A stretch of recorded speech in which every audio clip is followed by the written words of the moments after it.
Welcome to Signs of Life, exploring survival of consciousness. Brought to you by Forever Family Foundation. On the web at foreverfamilyfoundation.org. I call your name.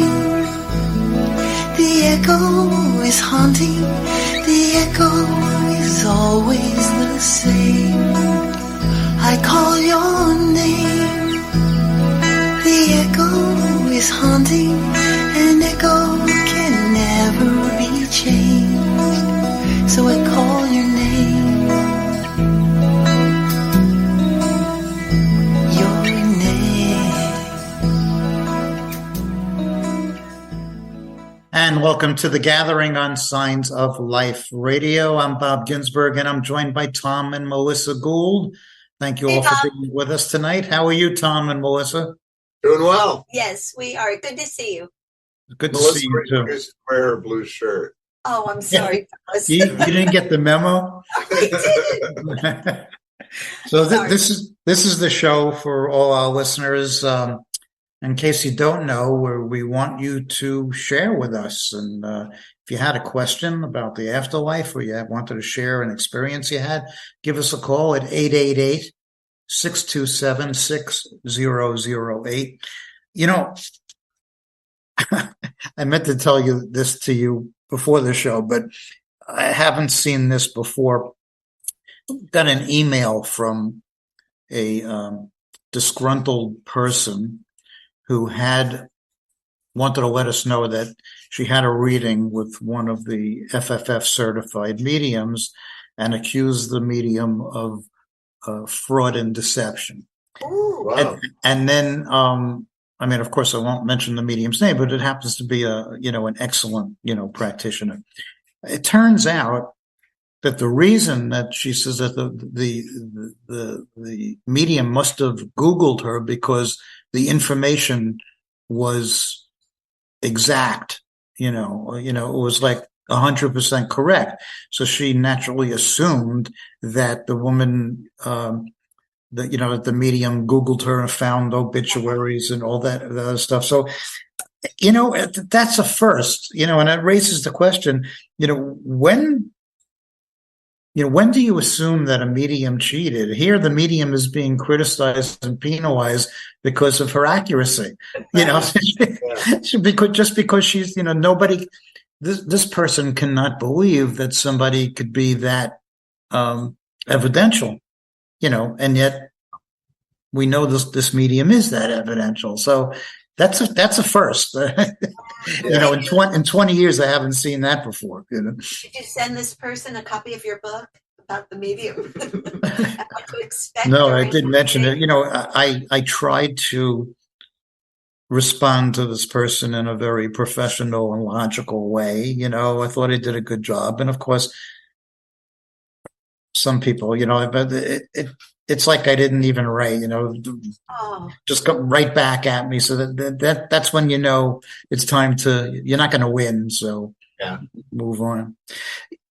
Moose, I should have asked you if you want to talk about this, but on the show, lots of times we've talked about end of life experiences and this phenomenon of sudden awakening. And for people who don't know, that's when people are close to death, and for no reason that medical science has to offer, whereas they're not communicative beforehand, they have this lucid day, right? And you told me a story about a friend, and I've never heard this before. Not only did she have that day, but then she reverted back to the way she was, and then she had another day, right? It was remarkable, and the friend who doesn't live far from me but was caring for her mother-in-law was texting me, and then the group of us, because we're all quite close, and just letting us know that the end was near and what was going on. And I send messages of prayer and hope and healing, and the next thing everything's looking good. She's eating ice cream. She's chatting.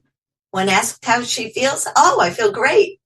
So I let you know about that one. And this particular friend who knows what Tom and I, our involvement with the Forever Family Foundation, really doesn't want to ask too many questions. It's not really in her belief system, I would say. Yeah. So I did not share with her that, which is why I reached out to you, because I thought I need, besides Tom, somebody else to say, is this what I think is happening? And then, of course, as you know, we had another wonderful day of lucidity.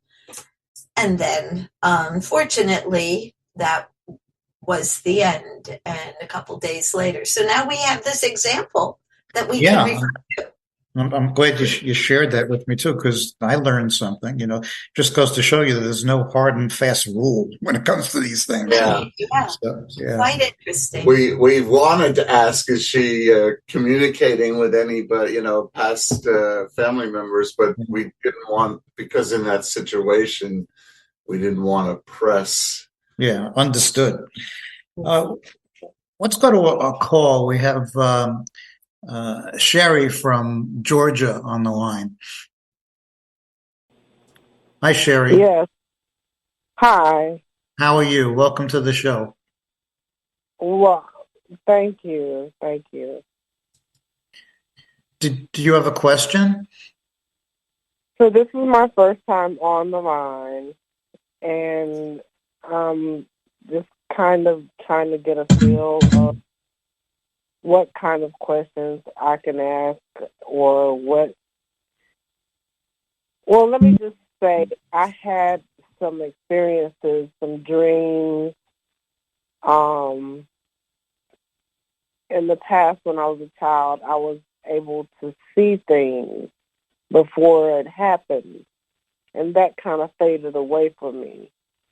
But here in the last week, just in the last week alone, I've had dreams, and I wanted to know about the dreams. Like, they were very specific, and they all said the same thing. Wasn't the same person saying the same thing. It was just very, very profound. Yeah, well, it certainly sounds as if you're getting communications from a discarnate source. Maybe multiple sources were trying to get messages through to you. You describe these dream visitations well. It's some people, while their chatter mind is at rest during certain stages of sleep, have a conduit or a channel that opens up where thoughts can be imprinted. That seems to be, what's happening to you. And I take it from your description that these dreams are different than so-called regular dreams, right? These have a message and they're interactive. Very, very, very, very interactive. Yeah. Well, that's a classic example of what we talk about here on the show, about dream visitation. So you're evidently you're receptive to them, and I guess you're paying attention to the messages, right? I am. However, I don't know how to respond. Like, I don't know.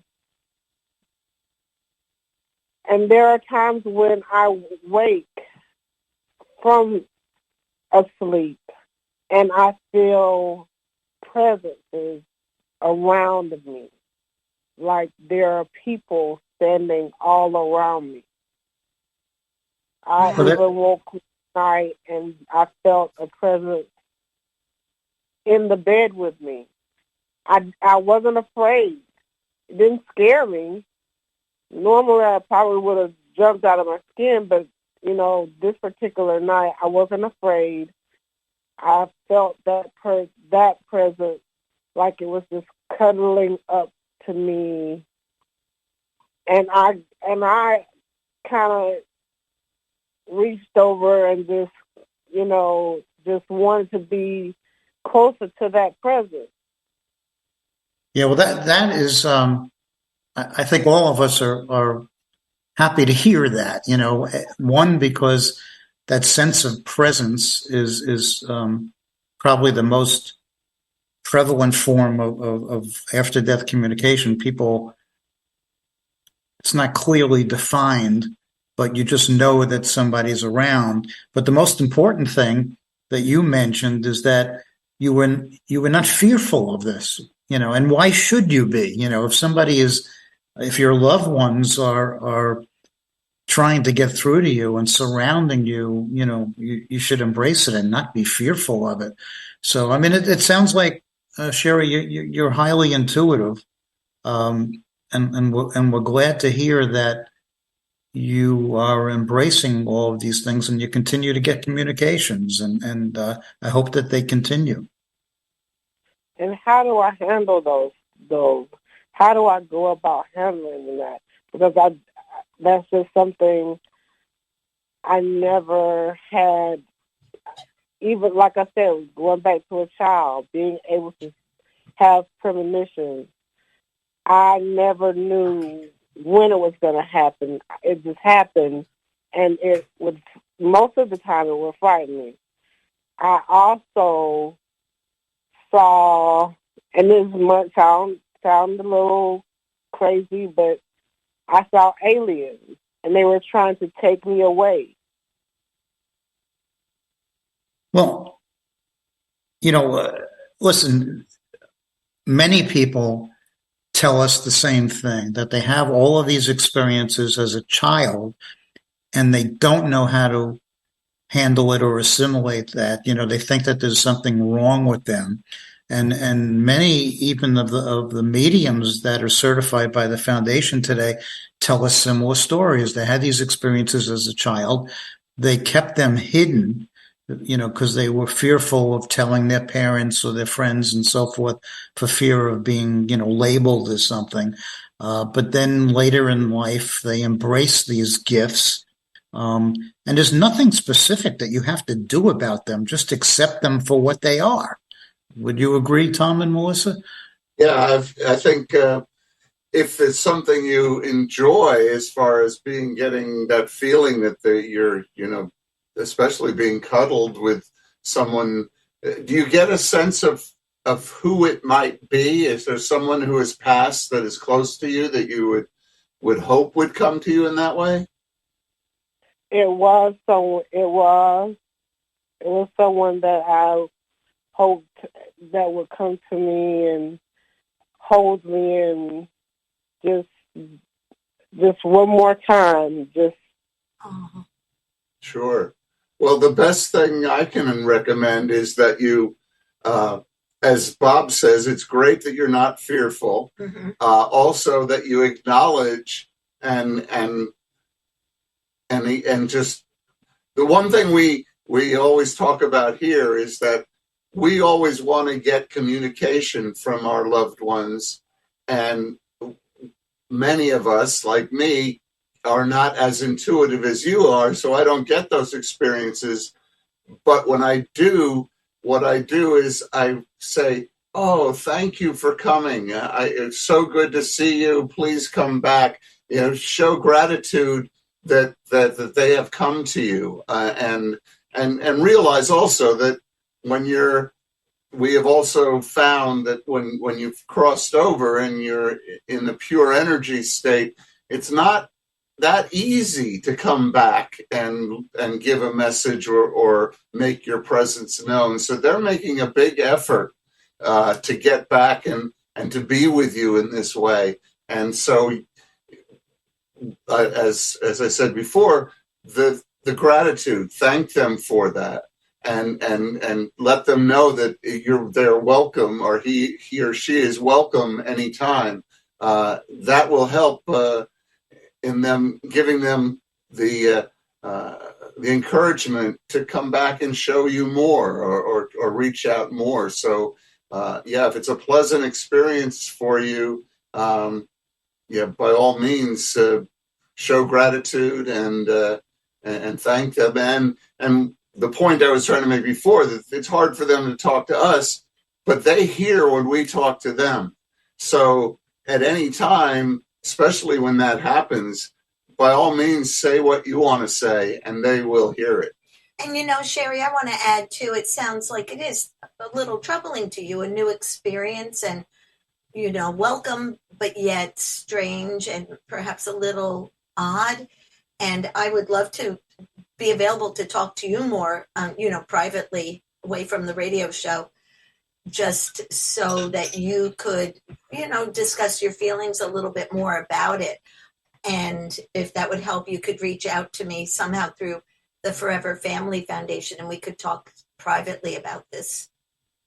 Well, Sherry, Okay. thank you for sharing with us, and I hope that these experiences, these extraordinary experiences, keep happening for you. Thank you. Just one more question. Do you think Sure. that the dreams that I was talking about, do you think that those people were trying to tell me something to do? Because I'm having problems with my 32-year-old son. So I took it as though they were trying to tell me something, but I don't know what, and I don't know how to. Yeah, well, that can be difficult. So, there's two possibilities. Yes, it could be somebody that's in the spirit realm that's trying to send you a message, possibly regarding your son. But the other possibility is that some people, are very intuitive, and they have these precognitive glimpses of the future. May not have anything to do with spirit or a specific message, but you're seeing something that may or may not take place. It's difficult to determine, but I would pay attention to what they're saying, and if it makes sense, you would act upon that if you feel that it's something that's worthwhile for you to do. Yeah. Maybe we could also recommend, because these messages are hard for them to get through, is that you might be getting little snippets of what they want to tell you. So I would keep a journal. Every time something like this happens, write it down. And even if it doesn't make sense, write down whatever is that was communicated to you. And then as time goes by, you can look back at your journal, and maybe the cumulative effect would give you more guidance. Yeah. Well, thank you, Sherry. We have to move on, but keep us posted. Call again. Thank you. And how would I reach out to the young lady? Oh, Bob, would that be possible? You could send an email to radio@foreverfamilyfoundation.org. radio@foreverfoundation.org. For foreverfamilyfoundation.org. Foundation.org. Right. Okay. All right. Take care. Have a good evening. You too. Good night. Good night. Let's move on to another call. We have Gail from Michigan. Hello, Gail. Hi there. Hi. Welcome to the show. Thank you very much. Pardon my voice. I have COPD and it's in full force right now. Oh, sorry. But I know. This is all new to me. My sister was a huge believer in all of this, and sadly, she passed away in 2015. And I was super, super close to her. We were a year apart. I'm going to start crying. And previously, in 1971, my brother passed away at a young age. He was 16. And it's kind of twofold. I was super close to my brother at a young age, and then he died. My father was very abusive to my brother and I, but not to my other sisters. Why? We haven't figured that one out yet. So she passed away, and the day before she passed away, she had that energy. I was with her, and she made me go home. She says, I'm good. She made me take pictures of her she had rheumatoid arthritis with interstitial lung disease. And she was on hospice, and she knew the end was near. And both my parents and my brother died in April. And this was April 30th. And I didn't want to leave her because it was still April. And she said, I promise you I won't die in April. And I'm like, you've still got 6 hours. She goes, I won't die in April. And we took pictures of her, and I sent her to my sister in California. And I didn't want to leave, but she was like insistent. And so I left. And she passed away at 5 minutes after midnight. Wow. On May 1st. Yeah. Well, thanks for sharing that. And you know, we've heard a lot about this subject, and some people, you hear many accounts of how the dying person, you know, waits to die until family or the people that they want to see is with them. And then you also hear many accounts where people prefer not to pass in front of their loved ones, you know, and Right. there's no right or wrong, you know, but Right. it certainly seems that we can choose the time that we want to let go, so to speak. You know, that's why a lot of loved ones actually, when they see their family members suffering, will say to them, "It's okay. You know, you can Right. you can let go." So I don't know what your sister was thinking, but it sure does appear that she chose the time of her passing. Don't you feel that way? And I think I feel that way too. And my wish, since she's passed away, is that her and my brother connected. Yes. Together You know, again. because we were all so close. Her and my brother were 1 year and a day apart. And I was right behind him. And so, you know, we were, you know, the ladder. We were the step ladder. And all these years, I mean, since she passed, it's like, I just pray her and my brother got together. Well, I'm That's sure my they're dad was together, saying. and not only that, I'm sure they'll be greeting you when your time comes. So there'll be a family reunion, but under very different circumstances. Yeah, I'm sure your brother I was just pray there my for her dad's when not she there. passed. And yeah, well, you know, when he passed, we weren't allowed to see him. And they told us that he died from a blood disease. And many years later, I got his autopsy, and he died from blunt force trauma to the brain, which was 3 weeks before he died. My dad threw him down the stairs to get a beating. And I remember that because I was right behind him. Because my turn was next. So, Yeah, you know, also bear in mind that if somebody was abusive, you know, in the physical life, they're no longer like that in the spirit realm.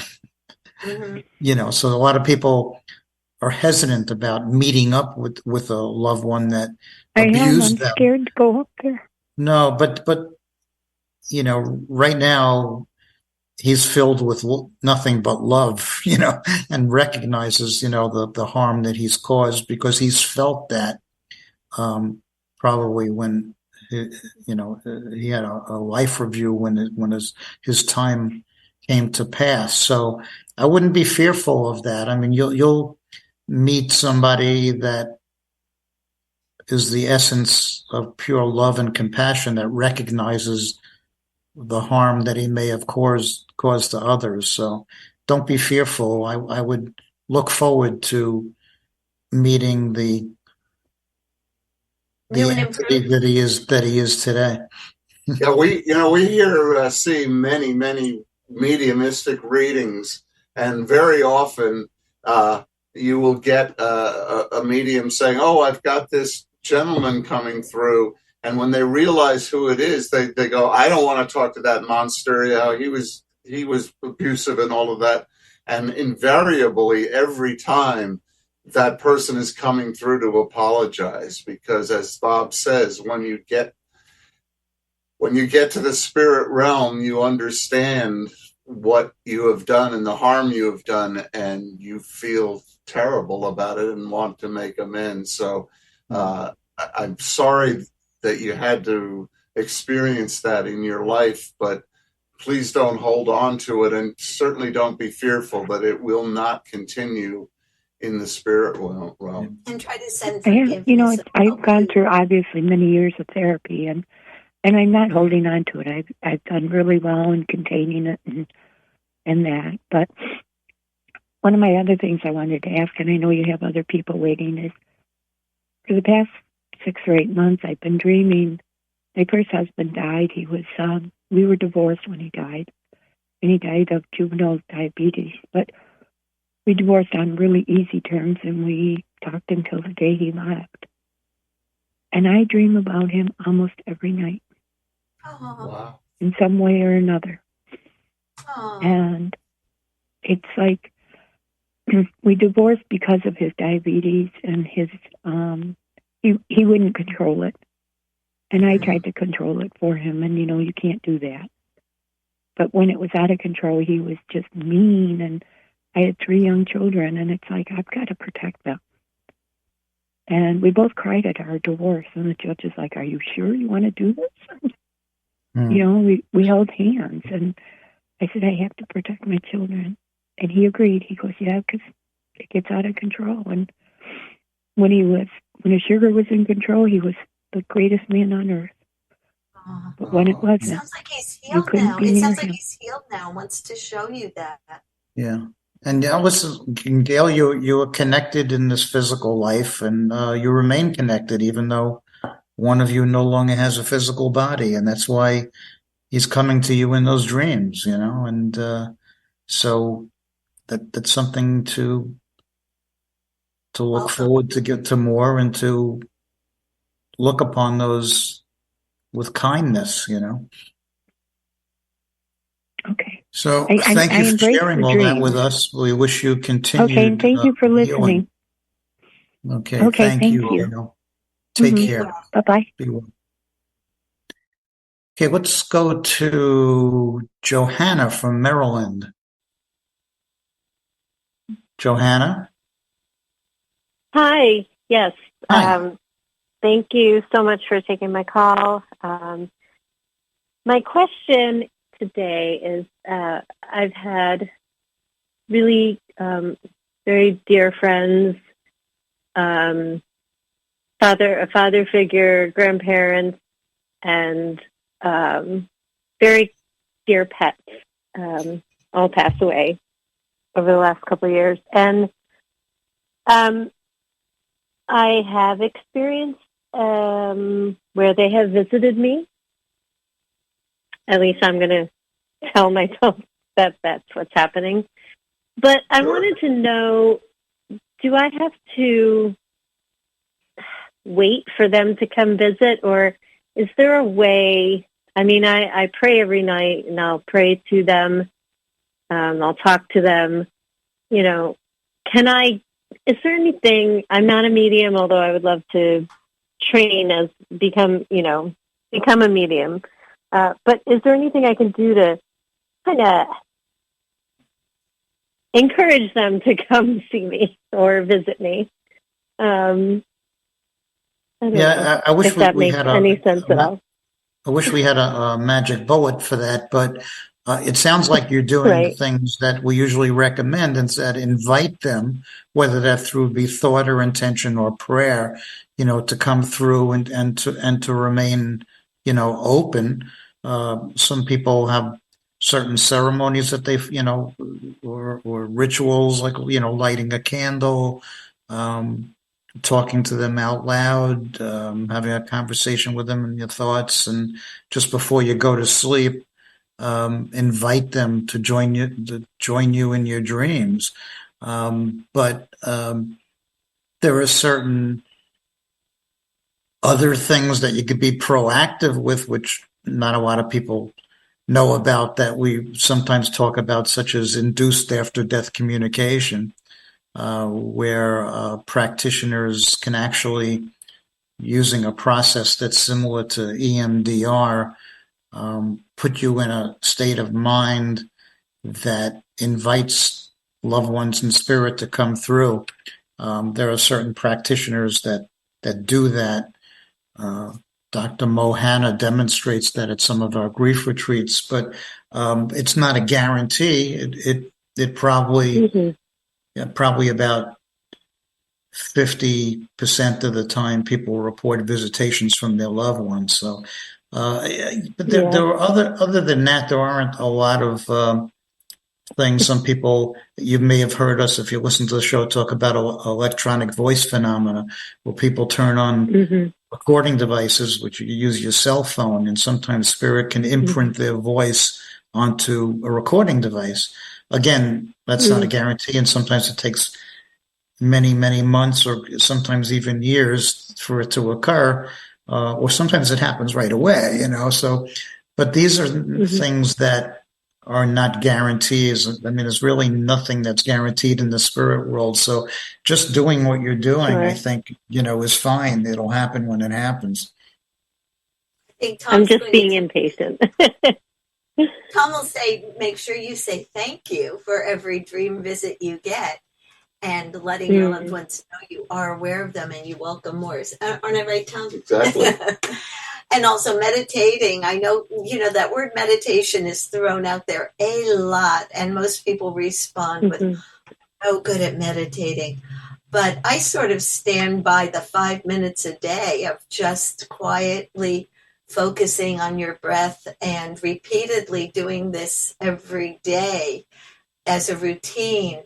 And after, honestly, it takes quite a while to really feel like you're making progress. But if you stick with it, I think you'll feel yourself connecting with the spirit within you, which leads, of course, to the spirits on the other side. So if you can form a practice of meditation, just simple breathing for 5 minutes each day, that may help you. All right. I really appreciate it. Actually, I did call into this show and spoke with all three of you back in April after my cat passed away. I might be the only one calling in asking if a pet will visit you. And really. He visited me. Yeah, and I promise you, he visited me that night. I could feel him walking on top of me. Wow, that's great. So, that's the best. Well, you set the intention, and pets are people too, you know. They have consciousness, and they will visit you, and they come through in medium readings quite often as well. So, yeah, they are. My cat was. Go ahead. Oh, sorry. I was going to say my cat was.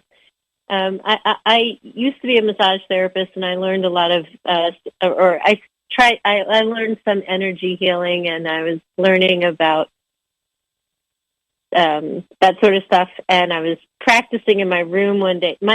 Basically, long story short, my cat was very aware of energy, and I've heard that about cats, because he wouldn't come near me, and then I was doing this thing to invite, to make my heart chakra moving in the right direction, and all of a sudden he came up onto the bed. So my cat and I had a sort of a thing. I don't know. It's strange, but close. He was my baby. Well, we all have a life force inside of us, and when we pass to the other side, when we pass away, that life force, that energy goes on, whereas your physical body leaves. And a pet has life energy also. So when we leave our human body and an animal leaves their animal body, we're all energy. And the coin of the realm in the spirit world is love. And so your first inclination for a lot of spirit is to reach back to the people and pets that they loved and let them know that they're okay. And it's the same for pets as it is for people. You know better than anybody that the love of an animal, of a pet, can be just as strong and meaningful as a love for another human. So that love also survives, and that's what you're experiencing. True. Yeah. Very true. Thank you. Thank you all so much. Maybe, Johanna, you'll get a appreciate it. visitation tonight. I sure hope so. Yeah, we will. want to be two for two. Well, thanks for calling, and have a good evening. Take care now. All right. Bye now. Thank you. You too. Okay. Bye. Thank you. What a question that came in. It said, how do our loved ones in the spirit world know when we're getting ready to pass? And how do they find us once we cross over? I thought about that a lot myself. So, I mean, you think about it, there's millions and millions and millions of souls, right? So how do our loved ones find us? And then we were talking earlier in the show about, these end of life experiences and visitations from loved ones, so how do they know when we're getting ready, to pass? And we're actually involved in a research study now with mediums, and we asked that very similar question, because we're curious. And so far in reviewing the answers, they vary, but they have a common theme in that we all have this, people describe it in different ways, but essentially an energy imprint that's recognizable to the ones we're bonded to in the other world. And through a process that's not clearly defined, they're summoned by this energy, imprint, and they intuitively know, and that's why they're at our side, to escort us to the other side.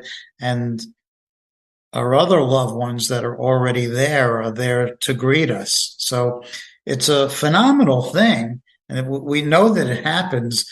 We just don't know exactly how it happens. But that makes sense to me, like an energetic bond, right? And then you might say a quantum entanglement, right? So somehow we're entangled, and what happens on one side is felt on the other side. Yeah, that makes sense. It's so mysterious, and I like it that way, because I don't like if we had all the answers and if we knew exactly what was going to be happening, and then some element of it was like, oh, I'm not so sure I wanted that to happen.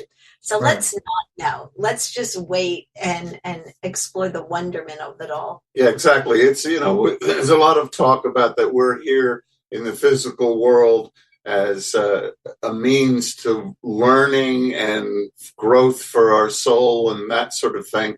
And if you thought about it and you had to take a test and you had all the answers for the test, well, what good's the test? So we're here in the physical, we're taking the test, and we have to come up with the answers that we can on our own. And that's why, and that's leads to another question that people say, if they're all loving us and they're all powerful, why don't they help us with all of this stuff? And that's because they know that we have to go through these experiences in order to learn and to evolve. Exactly. Yeah. Well, that actually ties in with another question that we got. So why have those in the spirit realm not given us ways to cure diseases, such as cancer? And there's a lot of answers to that. Maybe in some ways they're trying, there people have made discoveries through information that they've received in dream visitations and so forth. But also, as Tom said or alluded to, is that we're kind of left to our own designs in this physical world, to make of it what we can. Maybe there's a reason why we haven't been given, cures. I mean, I don't know the answer to that. But I think that we make a mistake by thinking that our loved ones have this, what's the word? Well, present. you're saying, when I say omnipotent, but that means you know everything. It's more of of power, all powerful. Yeah, I mean, all knowing, all powerful. That we think of our loved ones as being able to do anything, and they can't. They're very much. Obviously they have superpowers that we don't have in the physical, but it doesn't mean that they're endowed with all of this never-ending knowledge base. So they may not be able to, give us the answers to that, but on the other hand, maybe there are people in the spirit world, we've read about that were physicians and scientists in the physical that are working in teams on the other side to try to come up with these solutions that will eventually, get communicated to us. But complicated question, isn't it? Yes. It is. And even like for Tom as a musician, he'll say, songs, melodies that came to him didn't really form in his brain, but came to him. So in some areas, the loved ones on the other side perhaps are influencing our lives. That's right. That's a good thing to bring up, because in our caller earlier wondering, well, what can I do? And in this physical world, the one thing that is holding us all back is us, our ego, our little, what they call the monkey mind. It's always chattering. Oh, what do I have to do next week? Oh, I have to go here. Oh no, I have to see him. Oh no, I don't want to see that. And we spend our whole life there, and it's in our subconscious. It's in the silence. It's in the space between the physical is where all the power is. And if as Melissa was talking before, meditation is the art of turning off our own minds and letting the space happen for us, letting the silence take us into the flow of the universe, and it'll take us where to good places. I've been practicing that for years now, and have actually can say that it does. I have been taken places that I had no control over, that I credit to that very thing of going with the flow of the universe. Yeah. Some people wrote in with some experiences they had.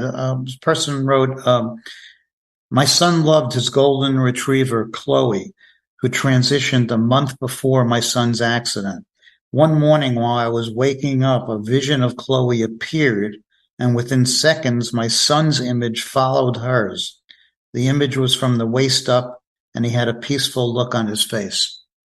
So there's a visitation that we've been talking about, not only from her son, but the dog, so that answers both questions that came up tonight, but not only a visitation in a dream, but a physical manifestation, Well, and it made me think that Chloe sadly had to go first to be there to greet her son, to accompany him.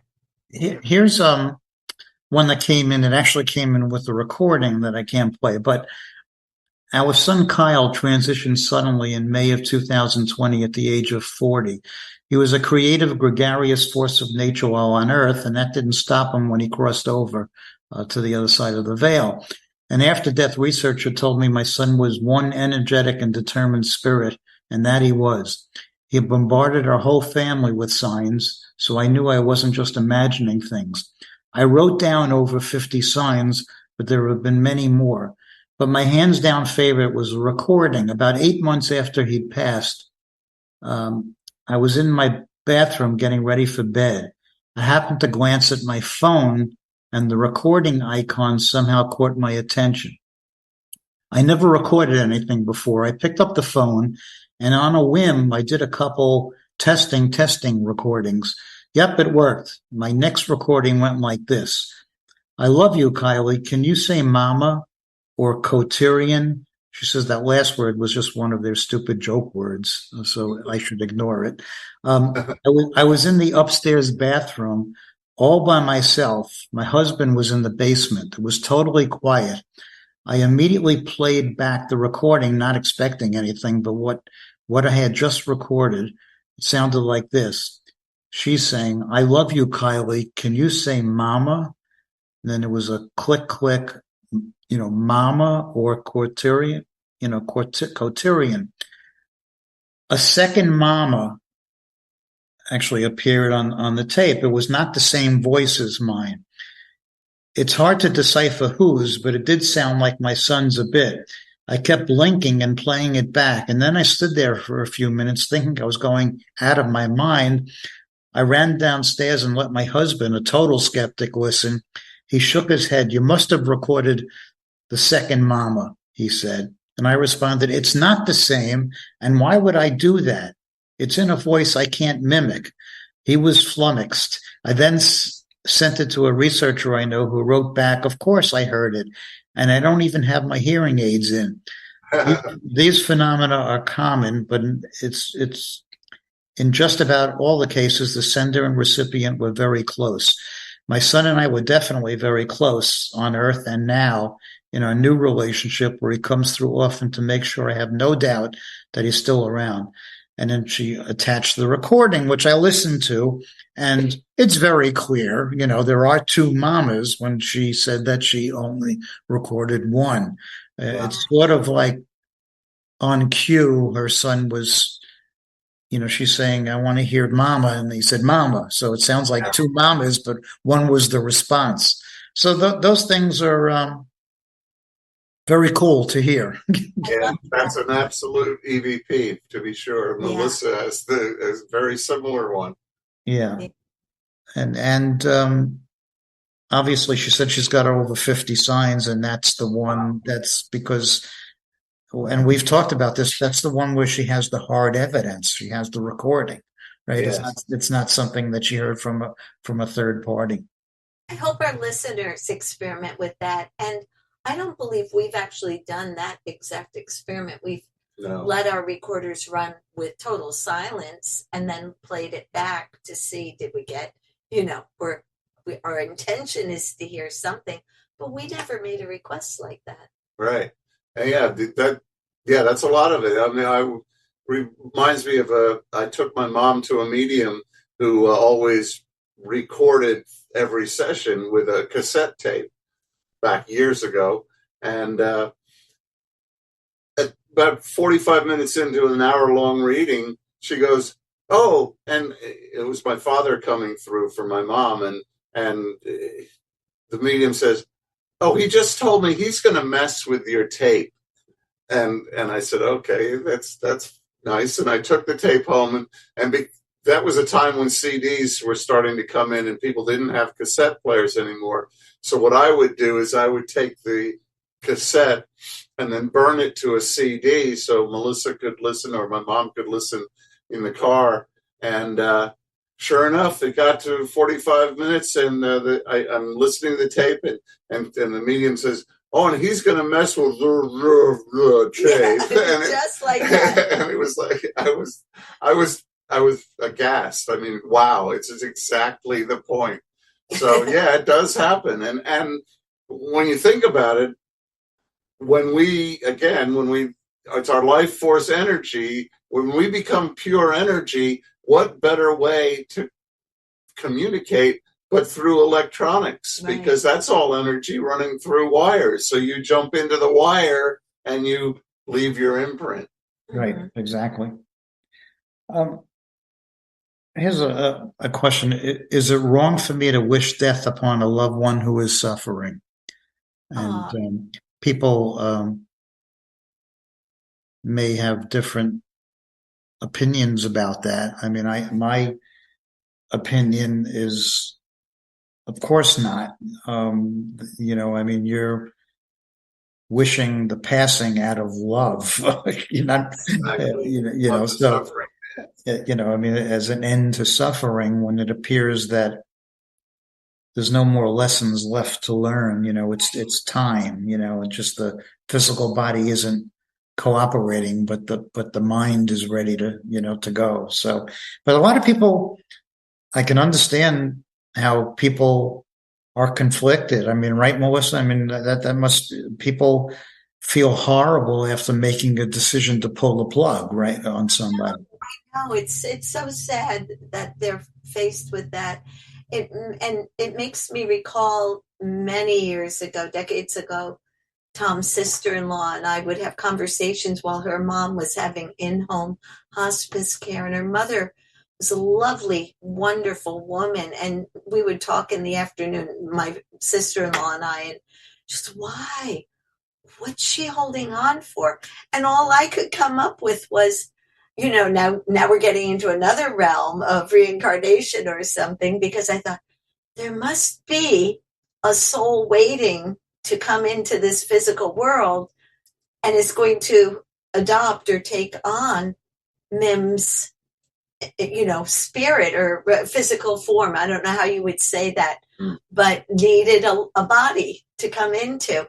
Who knows if that ever happened? But my sister-in-law, who perhaps wasn't much of a believer, agreed with that theory. Like, yeah, because what else could possibly explain this rather, torturous ending to what otherwise was a wonderful life? It didn't make any other sense except that. Right. So, who knows? I've mentioned this before, but every time I use the expression that people use, like pull the plug, I'm always smiling at that story I heard when, the guy gathers his family and he said, look, if it ever comes to that point where I'm hooked up to all those machines, I want you to pull the plug. And then he says, and then I want you to plug it back in and see if that works. Hey, it works for computers, That's right. Why not? Give it a try. Yeah. I know we're reaching the end of our time, but we have about 3 minutes, but person says, is mediumship a talent, and can we all do it? I know that Tom will give a musical analogy, but I think we all believe that, yeah, it is a talent, but there's a vast difference in that talent and what you could do, right? Right, Tom? Yeah, it's a yes on both answers. It is a talent, and I know many mediums swear that we all have that talent, and if I'll jump into my analogy here, we can all play the violin.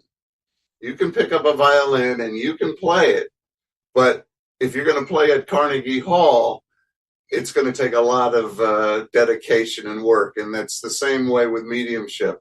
So a medium who can fill an auditorium with people and read them is a lot different from somebody who just sort of said, "Oh, I got this premonition that something was going to happen, so let me tell people I'm a medium." That's the gamut. I still think that there has to be some sort of a innate. I mean, I could never, no matter how much training that I sat through, I could never become an evidential medium, but because I just don't have that innate gift. But there are those that have some degree, and training does help. They may never be among the best mediums, but they might be a pretty good practitioner. Well, I think we've just about reached the end of our time. I will, as we normally do, read the Global Peace Prayer that was written by our former president of the foundation, Claude Swanson, who's now on the other side. Let us, as one consciousness, give our energy of loving thought by praying like this: to love one another, to treat others as we would like to be treated, to forgive others and return love for hate, kindness for anger, to spread this feeling to everyone, to a fellow man, as well as the earth and its environment. And I'd like to say, our loved ones are only a heartbeat away. And science is going to prove it. Good night, everyone. Thanks for joining us tonight. See you next time. Bye-bye.